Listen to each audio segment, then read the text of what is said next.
Hey everyone, welcome back to the Vintage Ballers podcast. I'm your host, Brad Coreno, and on today's episode, we have Larry Vargo joining the show.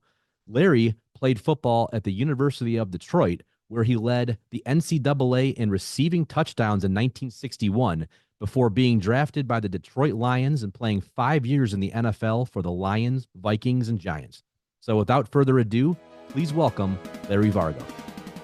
So, Larry, I first want to start off by saying thank you for coming on the show today. And I want to give a shout out to Gary Wolitis for making this happen and connecting us. And I'm really looking forward to this because you're, the first person I've ever had that played in the NFL back in the 60s, which is really the beginning era of that whole of Exactly. Yep. so I'm really looking forward to diving into that. Um, Before we do, let's start back at your childhood in Iron Mountain up in the UP. What was it like growing up there, and when did you really get into football? Well, unfortunately, the Iron Mountain experience was very limited. I probably was about 3 or 4 years old, and we moved down to Detroit probably when I was about five. So I'm not much aware of what was going on up in Iron Mountain, except I do remember going out by the railroad yards and picking up coal for the family's furnace. Wow. Off of the trains that used to have coal on their cars and all that would fall off. We'd pick it up. So And what about so you when moving to Detroit when you're five? What about that experience? What was that like? And did you understand at the time what was going on? I know you're young, you're only 5 years old, but did you understand how big of a move that was? didn't at the time, but again, we moved down for my father. He needed to get a job and uh, had the opportunity to work for U.S. Royal Tire Company downtown in Jefferson, and so that's what brought my family down and started basically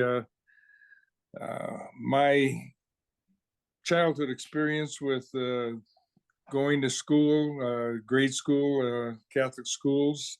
Um, didn't think much about sports in the grade school years until probably around my seventh grade. My brother, who was in the Air Force, came home on leave one day, and I came home from school as I usually do, and he says, "What are you doing home?"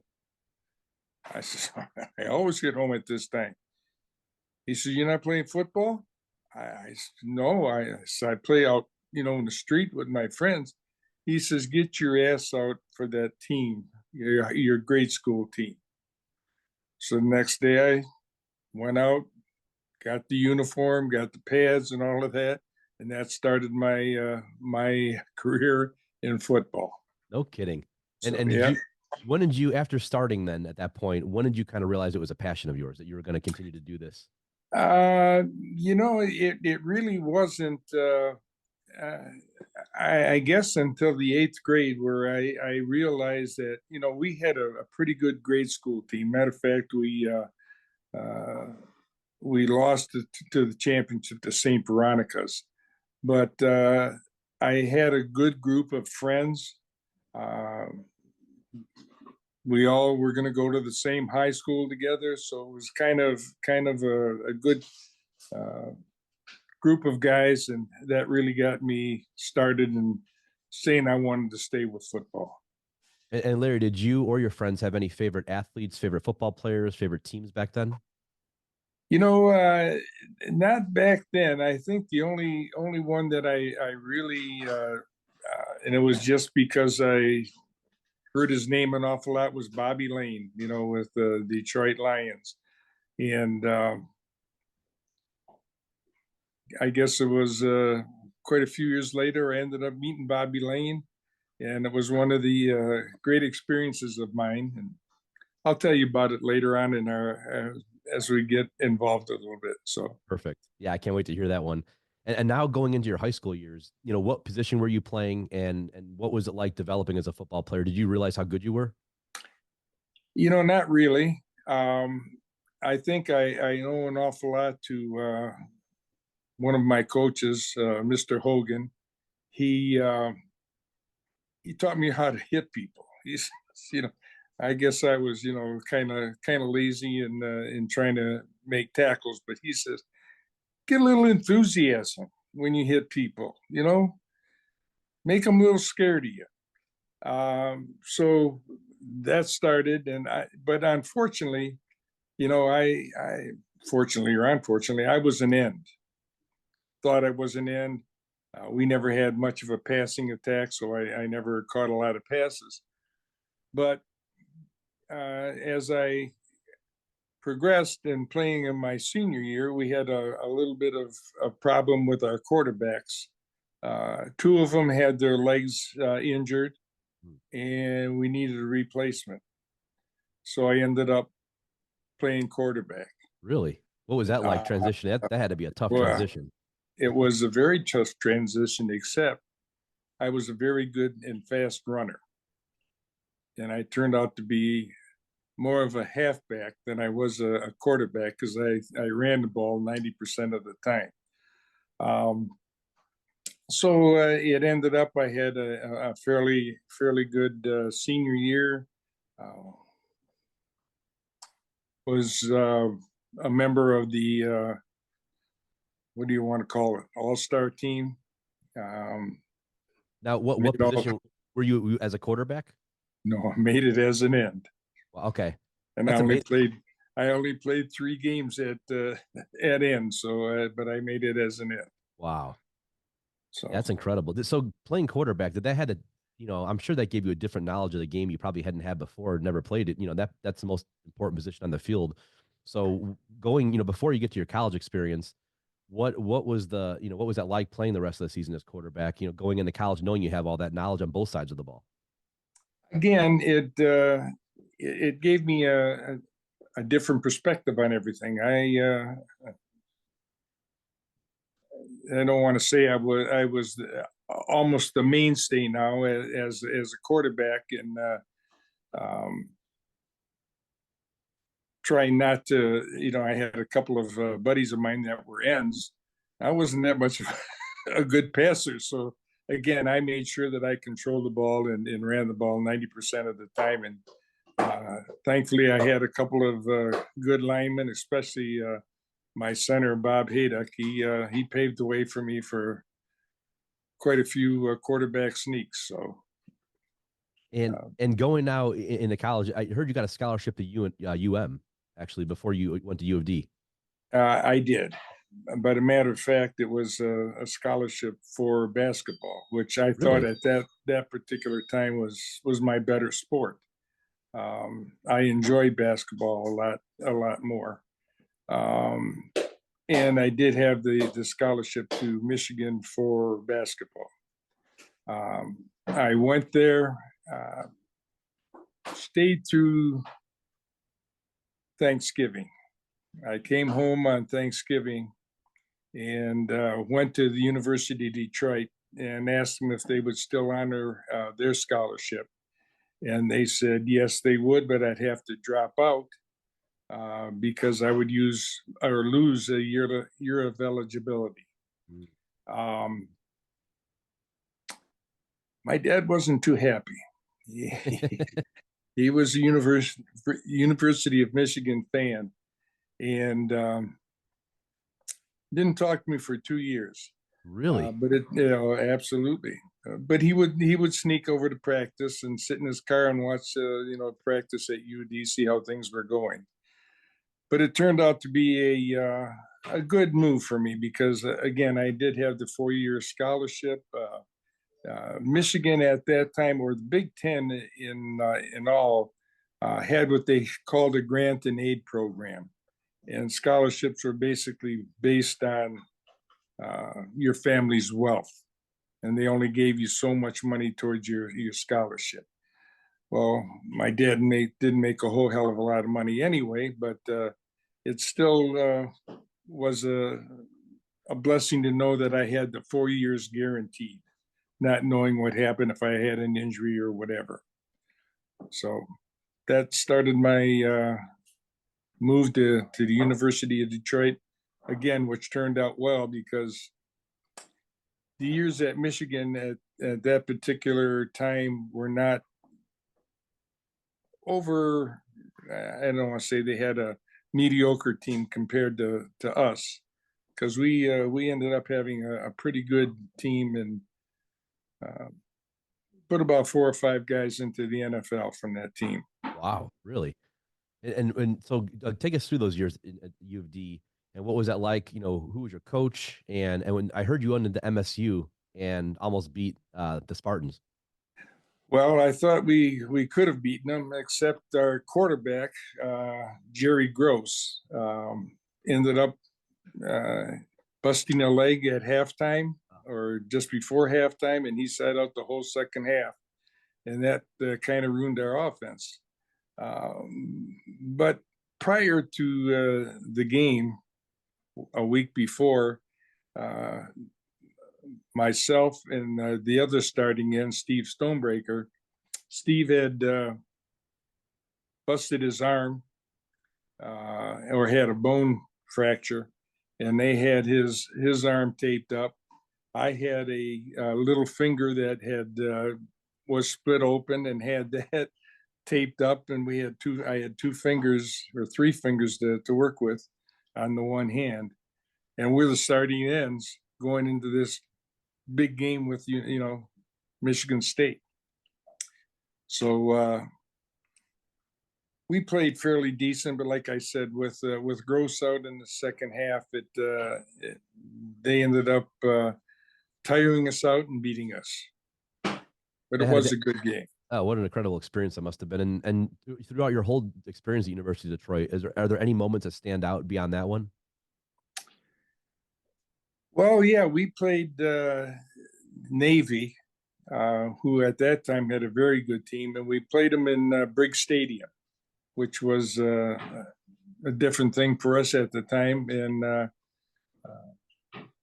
I had a particularly good game against them. I think I caught about 11 passes and 3 for touchdowns, and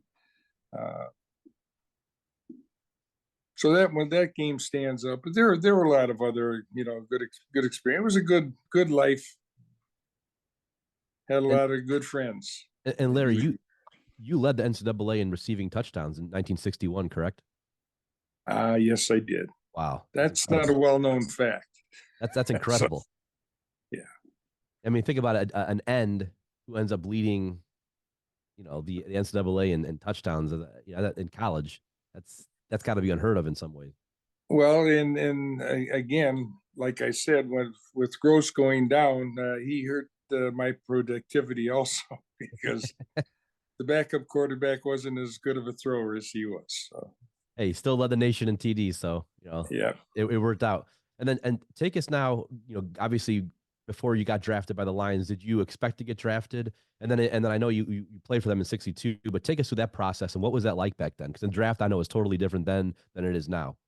Totally different. And the funny part of it, because I dropped out of Michigan, my graduating class should have been 1961. But because I dropped out, I could still play college football in '61. Okay. And I got drafted in '61 by the Lions. I don't know if, what it would be called as a future. I was drafted as a future. Didn't know anything about it. Okay. A couple of people told me about it. As a matter of fact, one of my wife's friends called up and told my wife. Matter of fact, I got married when I was in college, by the way. Wow. That was one of the reasons I came back from Michigan also, is I had my girlfriend home back in Detroit.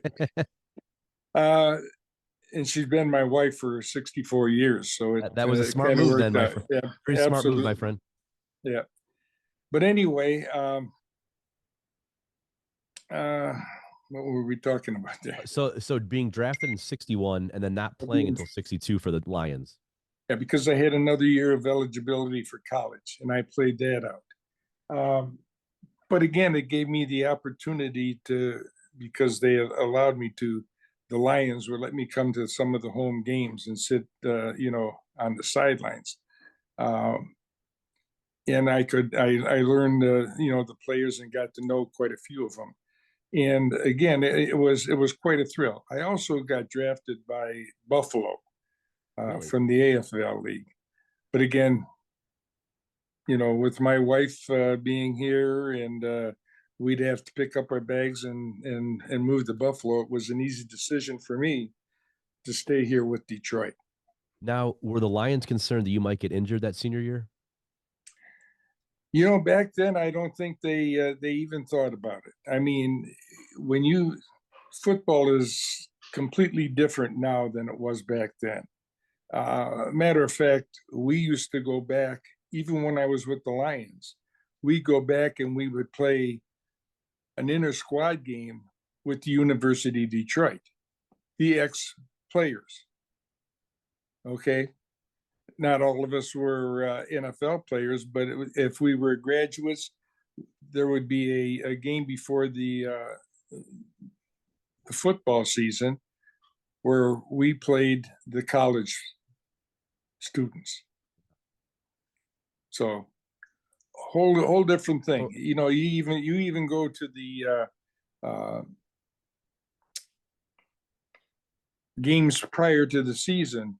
Back then, you played a full game. You didn't come out like they do now in the exhibition games. no kidding. So, Wow.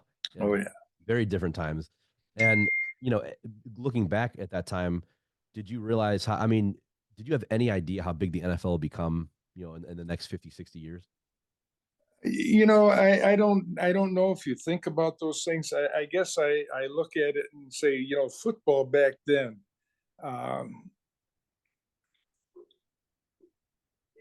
it was part of your job. It wasn't your whole job back then. Everybody that played football back then always had an off-season job. You know what I mean? Football wasn't looked on as, well, I'm going to make a big, good living off of it. It was something that you kind of used as a stepping stone to hopefully get a good off-season job or a good job that you can do after your career is over. And So when you take us to your rookie year now with the Lions, and who are some of the guys in the team, and what was that like playing in the NFL for the first time? That had to be pretty amazing. it was amazing. And I look back at some of the scrimmages we had, and I was feeling fairly confident and was kind of having some of the newspaper articles saying that I might be the starting tight end for Detroit come the start of the season.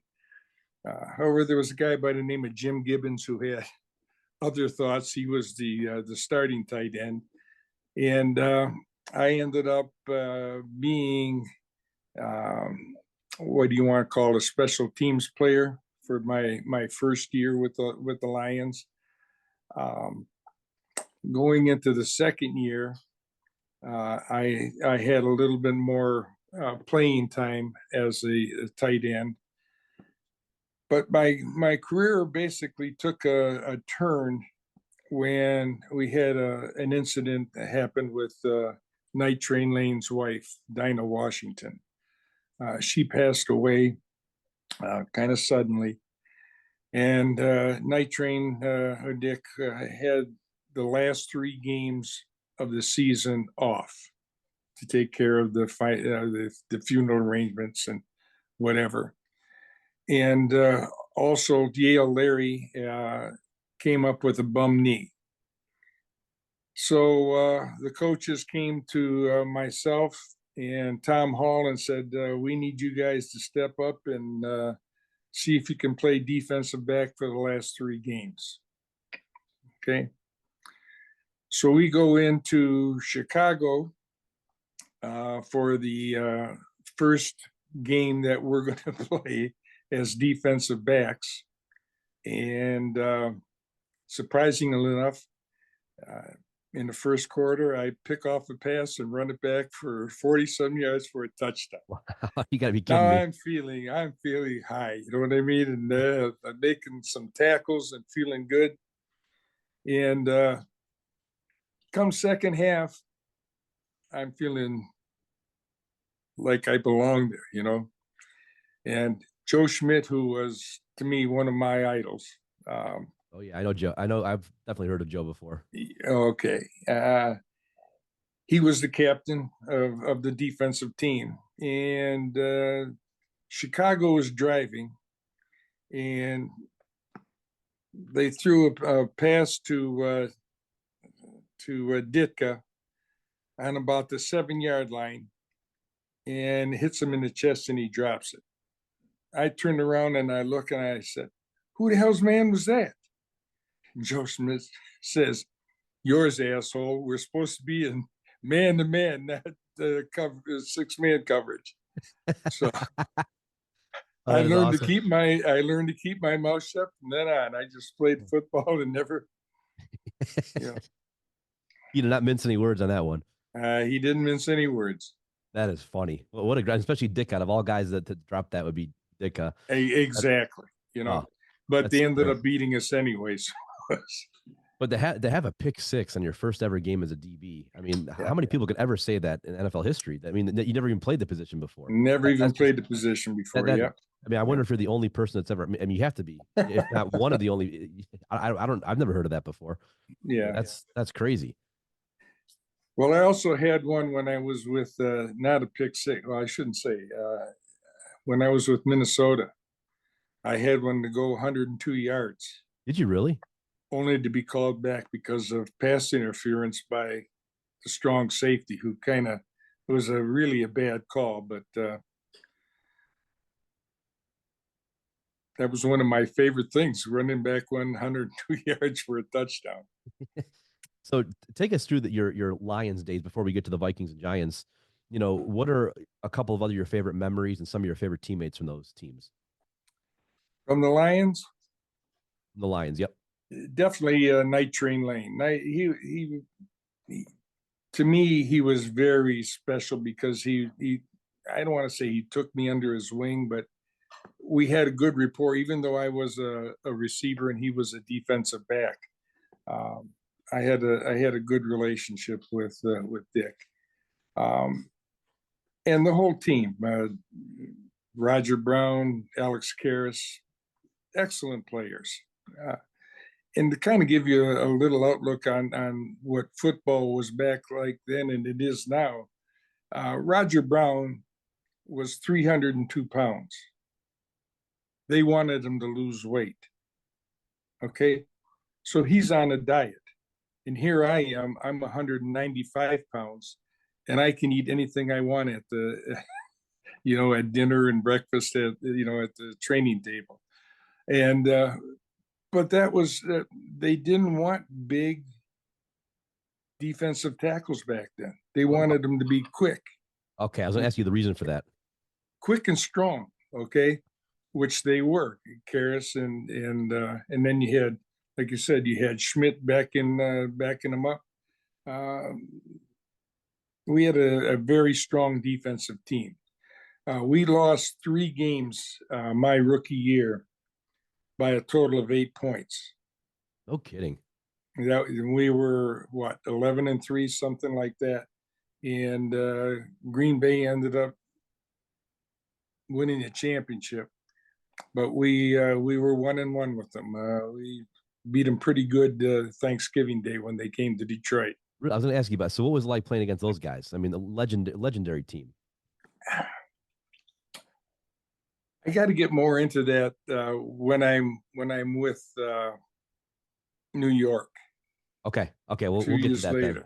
Okay. Because some good experiences that I have to talk to you about then. So Larry, my family grew up in Cleveland. My dad grew up in Cleveland next to a baseball player named Rocky Colavito, who was a big star back then, traded to Detroit. Big star, yeah. Yep. So still to this, I mean, I remember about 25 years ago, he was the third base coach for the Royals, I believe. And me and my dad were at an Indians game back in the 90s, and he calls him over and says, Rocky. And Rocky came right over and says, Joe, how you doing? So it was pretty cool but the reason why that's a big thing, my dad was sports. Larry was everything back then. Browns, Indians, and is that right? Yeah. Oh yeah. So he was at the '64 championship game for the Browns the last time they won a championship. with Jim Brown, all those guys, Dante Lavelli. I mean, go on the list of all the great players that played for them back then.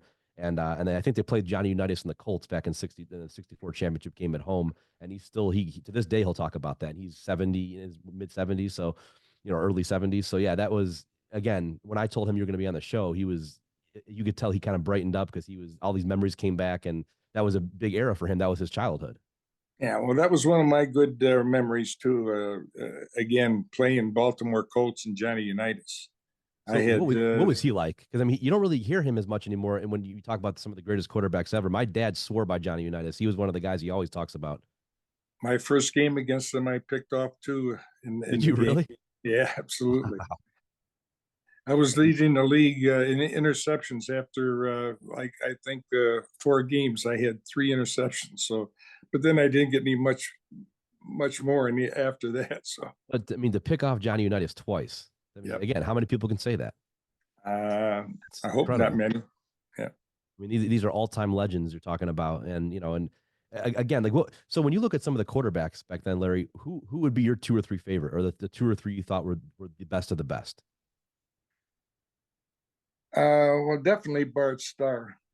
Of course, they had a great team. I mean, they had a great running team. They had a good receivers. Um, they were just the all around best team that we played against, no doubt about it. Um, Trying to think, of course, you got Unitas. You had um, Milt Plum. I thought was a good quarterback for Detroit. Earl Morrall was an excellent quarterback. I don't think Earl got the recognition that he deserved. He ended up going to Baltimore and playing for them for a few years, and then ended up um, down in Miami and ended up winning the championship with Miami.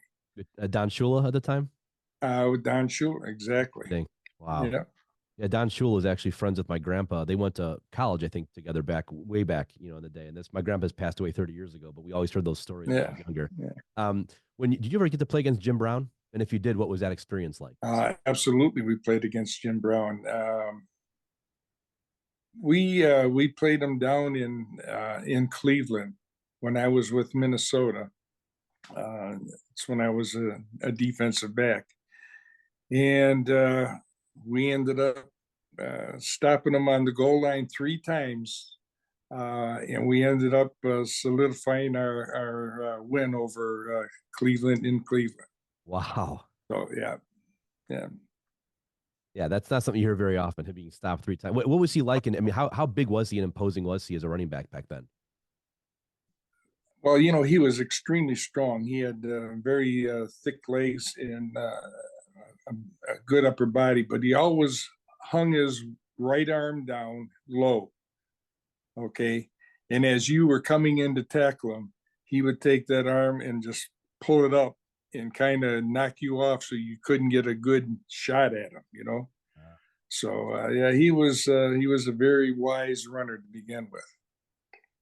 Yeah, he's obviously a legend here, and we always hear the stories. And I never got to see him play personally, but my dad and all his buddies, they always talk about him, and we always kind of. It's funny because a lot of people think the 2 greatest running backs of all time are Barry Sanders and Jim Brown. And Jim Brown, yeah, you always hear those names. And I grew up a Barry fan, even though I was a Browns fan. But how can you not like Barry? We'll get to him in a little bit. I want to ask you about Barry because I love Barry. He's a legend, no doubt about it. Absolutely a legend. And so take us to your Giants days now in the game against Bart Starr and the Packers, and what was that like? Well, I got to tell you, I got traded from Minnesota to New York, and I go over there, and I'm still to them. I'm a defensive back, and Ellie Sherman comes to me just before the end of preseason, and he says, "Larry," he said, teams are going more and more to throwing passes to backs coming out of the backfield. He says, we've got a couple of linebackers, he says, that are strong against the run, but don't have the speed to cover the backs coming out of the backfield. He said, do you think I could move you to a defensive linebacker position. I said, Coach, I'll give anything a try. I'm 210 pounds, right? Not necessarily built for linebacker position. So anyway, we go into Green Bay, the last exhibition game, and he starts me at weak side linebacker. I don't have a bad game. He comes to me after the game. He says, we're going to open up and you're going to be the starter. That was it. I started the first 7 ball games, which were probably 7 of the best games I've ever played. One defensive player of the week. They used to give away TV sets for players back then for the home games if you were named the defensive or offensive player of the week. There were only two defensive players named that year as defensive player of the week. That's myself and Jim Katkavich. Unfortunately, the 7th game of the year, I got injured, and that basically ended my career. And this goes to, I guess, the integrity of the Giants. They knew I was hurt. I came back after the injury and worked out with the team and all that. And they were looking forward to me coming back, and they signed me to a 2-year contract. It was kind of unheard of back then that you'd have multiple year contracts.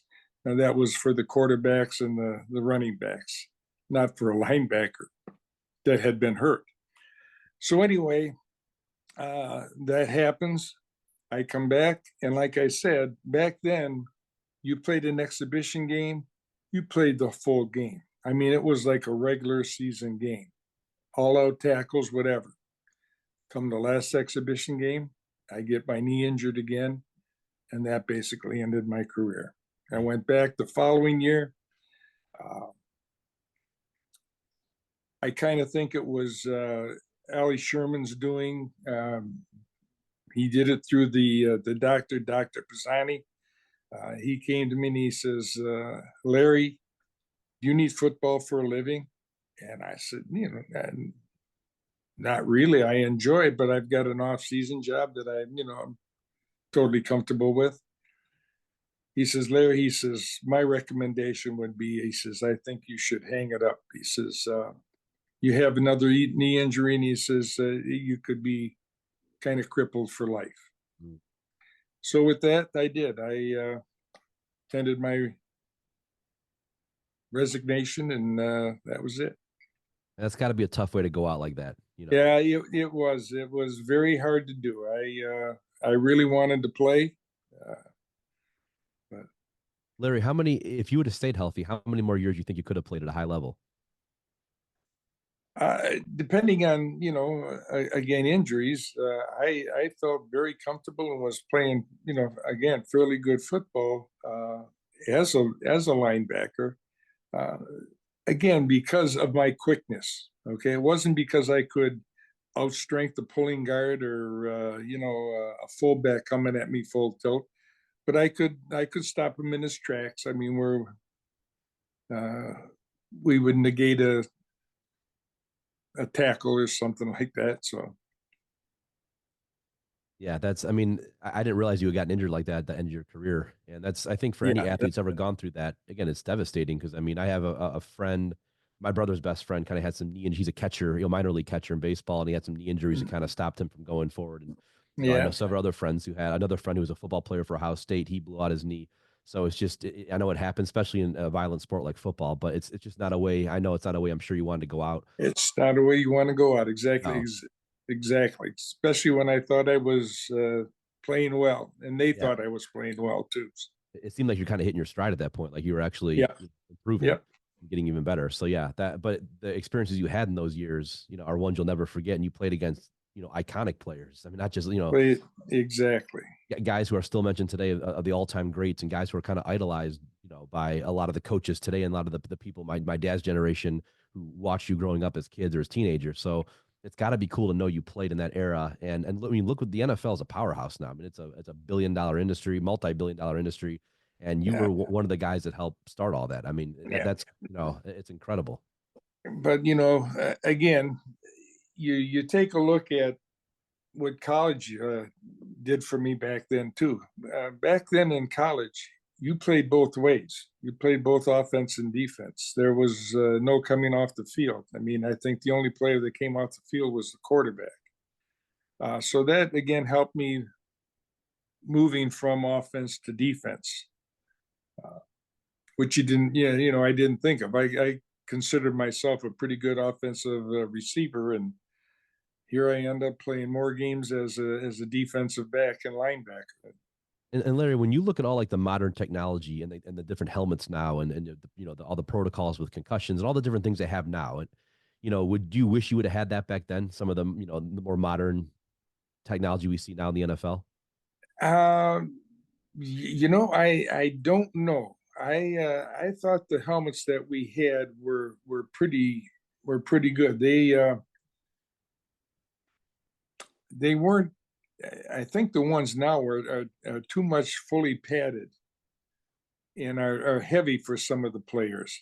The ones we had, maybe they were a little bit flimsy, but they did the job. I had no problems with the helmets at the time. It seems like so Now much. I had a problem with the helmets at the University of Michigan when I first went there. Oh, really? What was that?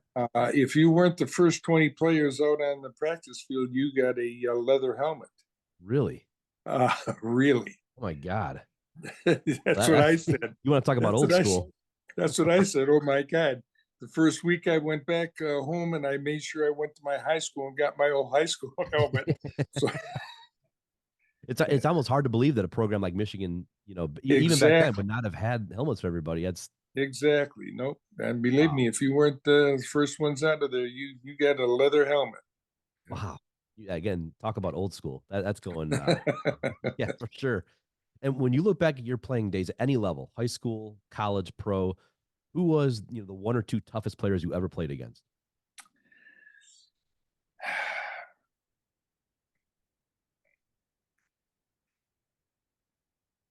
Boy, that's a tough one. Um, from a defensive standpoint, I didn't have anybody that I would say that you know. Again, Jim Brown. I remember several instances I had one-on-one tackles with Jim Brown.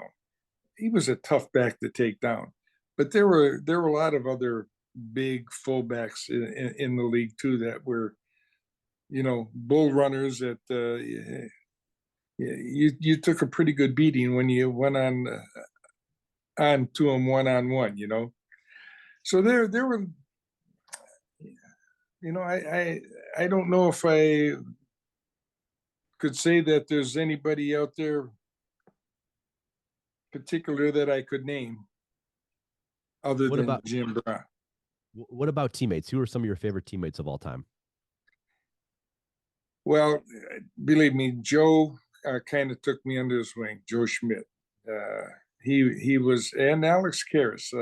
When I got to tell you a story, and maybe get a little off of the line, but when we went to practice with Detroit, as rookies, we'd have to go out and field the field goal kickers' kicks. Okay, Wayne Walker was the field goal kicker, and we'd have to go up before practice, and he'd practice, and we'd throw the balls back to him.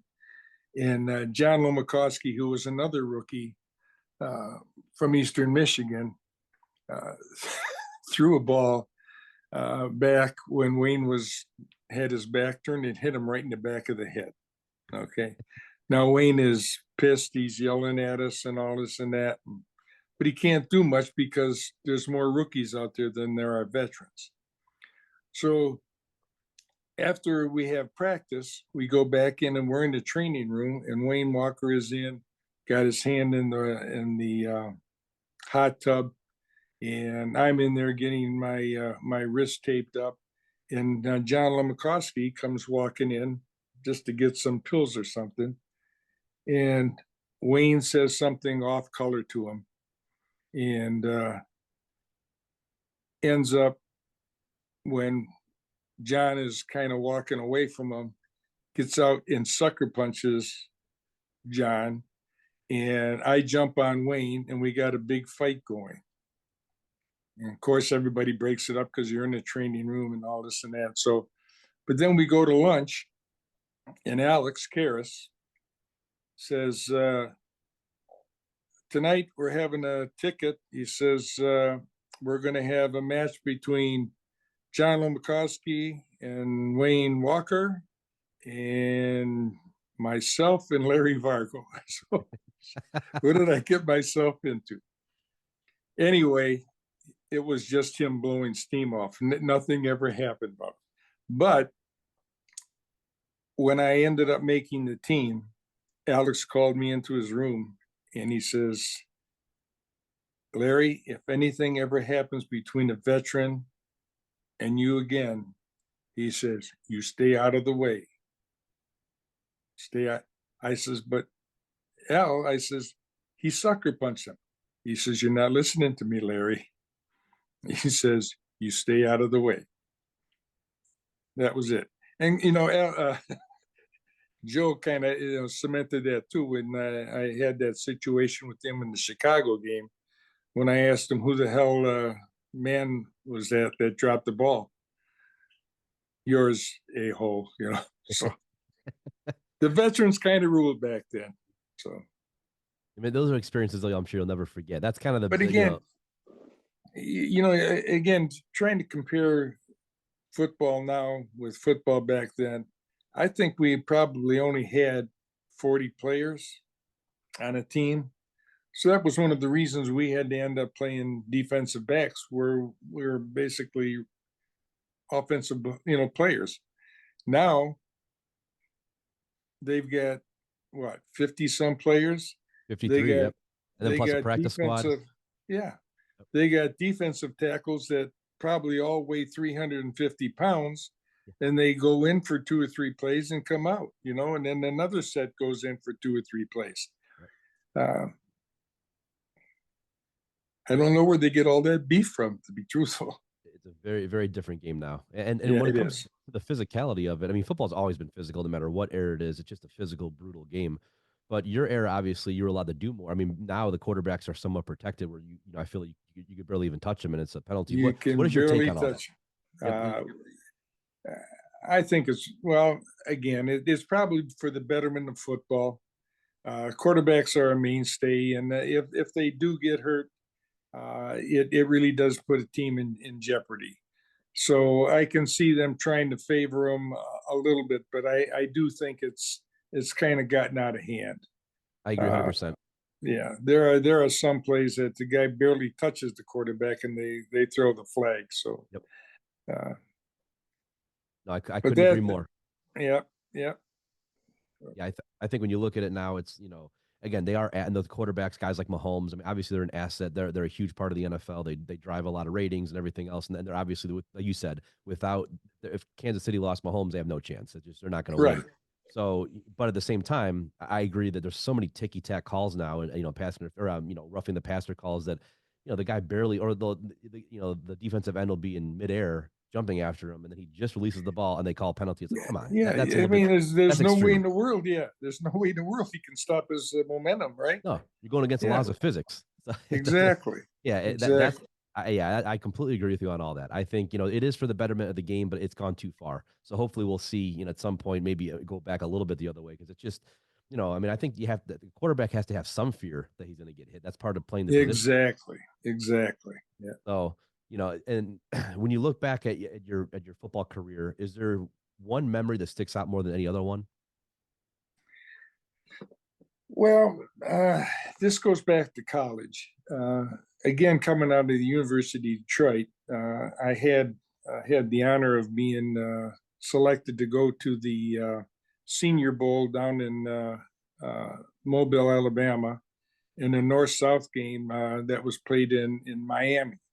And I was with mostly the big universities down there in all of their college players.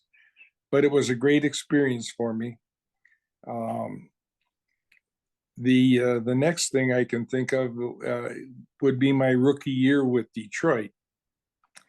We ended up in second place, and at that time they had a playoff game down in Miami, same stadium that I played in for the North South game, and we played Bobby Lane, who was at that time was with the Pittsburgh Steelers, and that was a good game, and we beat Bobby. And I got to meet him after the game because Joe Schmidt introduced him to me, and it was kind of nice. What was he Good like? experience. Nice guy. Bobby was a very nice guy. Absolutely. Yep. Yeah. Yeah, that's a pretty awesome experience. And I want to take it back, Larry, now to the more the modern NFL and also just the Detroit Lions in general. I know you're obviously from Detroit. You played for them. Was it tough? Tough being a fan of them or rooting for them during all those dark days that they had. There's so many years that they struggled and made the wrong decisions, and even with Barry, they had so many years where I feel like they kind of wasted Barry's talent.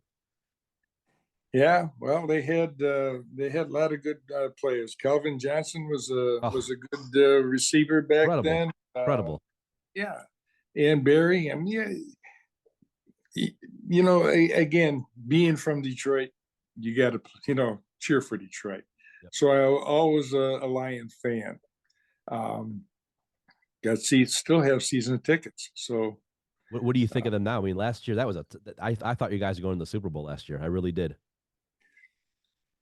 they got to shore up their defense. I'm still not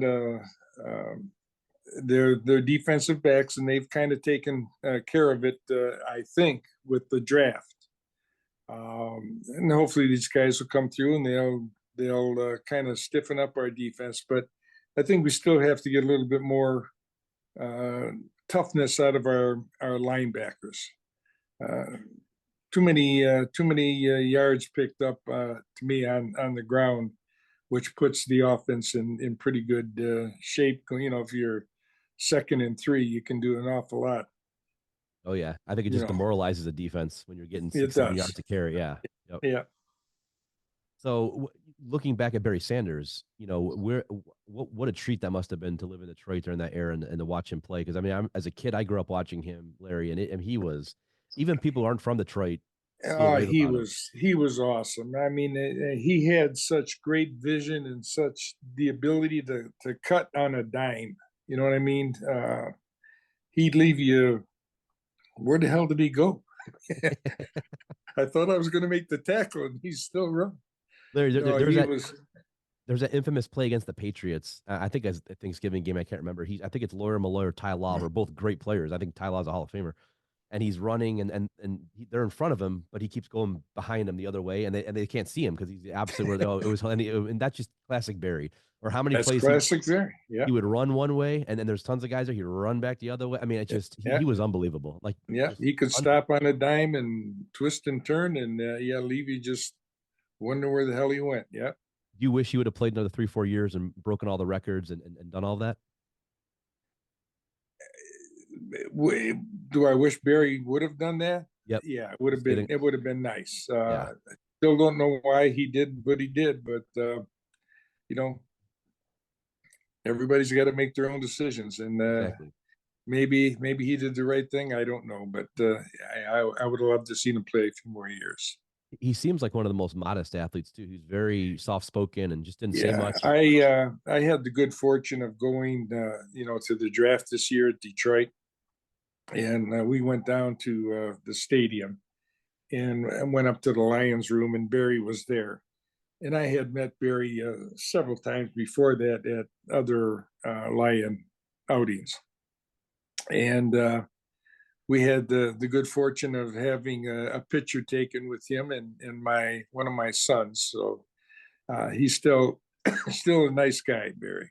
So That's great. Yeah, he again, he I watched a documentary on him a few months back, and I think it'd been out for a while, but it was fantastic, and just kind of went through his whole career. And even I forgot. I mean, I knew how great he was, but you just forget everything he did and how dynamic he was in the field. And he really could at any time break one open for 40, Oh 50, yeah, 60, 70 yards. I mean, he was yeah. just, yeah, I've never seen anything quite like him. And I know that we can always debate, for me, obviously coming from Cleveland, I love Jim Brown, but him and Barry to me are the two best. Two different backs. Two totally Two different different backs. backs. Yeah, Yep. Jim would overpower you. Barry would dance around you. Yep. Exactly. Yeah. I mean, there's two dynamic backs, and again, I loved watching Barry growing up. He was my favorite football player growing up, even though I was a diehard Browns fan. Just to watch him every Sunday was just so much fun. Yeah. And a few more questions for you, Larry. Sure. So when you look at the state of football programs now compared to when you were playing back 50, 60, 70 years ago, what has changed about football, and what are some things you like about the changes? What are things you don't like? Um, I'm not a fan of these tackles that they're the defensive backs. I don't know if they're teaching them to do that, where they kind of cross body block you rather than wrap you up with their arms, and I think it causes too many knee injuries where they kind of body block right into your kneecap. Um, I hope they get rid of that. I think there's talk about that happening this year, so we'll see. Um, it's hard to say. They all make so much money. Uh,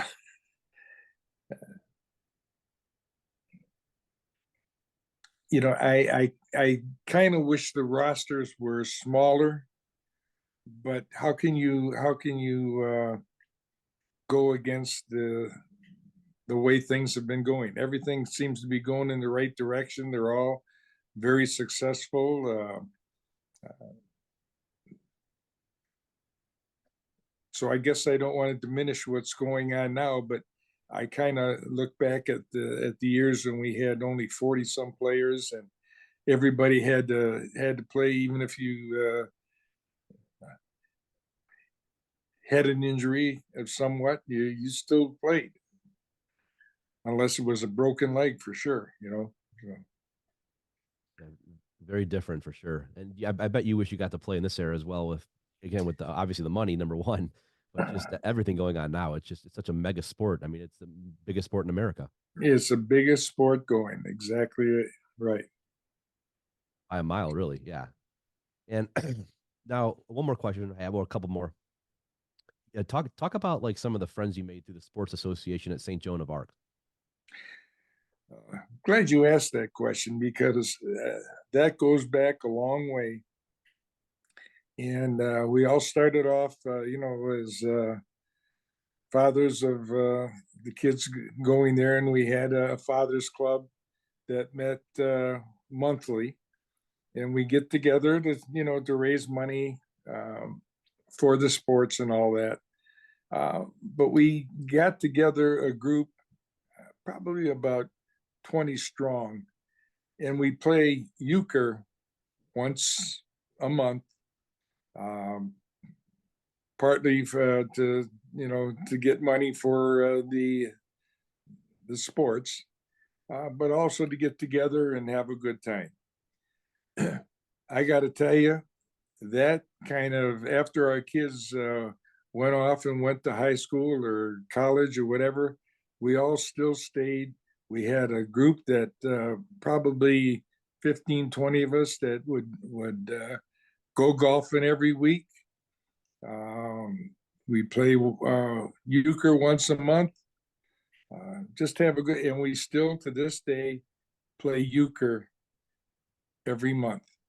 No kidding. I mean, it's hard to say how many friends that I made from that grade school that I never went to, and our kids are all gone. Yet here we are. We used to also have a group that we'd play. We'd every month we'd have a triathlon. The triathlon was we go golfing in the morning. Um, we'd come back and we play euchre, and then we'd bowl 3 games. No kidding. and we had was it 4 against 4, and we always had money on who was going to win. So it was just a great group of guys, and like I said, we're still active. Not all of us are around, but we still have a good eight guys going. And to me, when you look back, I mean, in life in general, friendships are everything. I mean, as I've gotten older, I've realized how important, having good friendships like that are, and having those kind of traditions, like you're talking about, doing something every month together, or Yep, whatever it might be. So that has to be, pretty cool to look back on that and know you guys have done that for literally decades. for decades. Exactly right. Yep, And and great and Larry, friendship.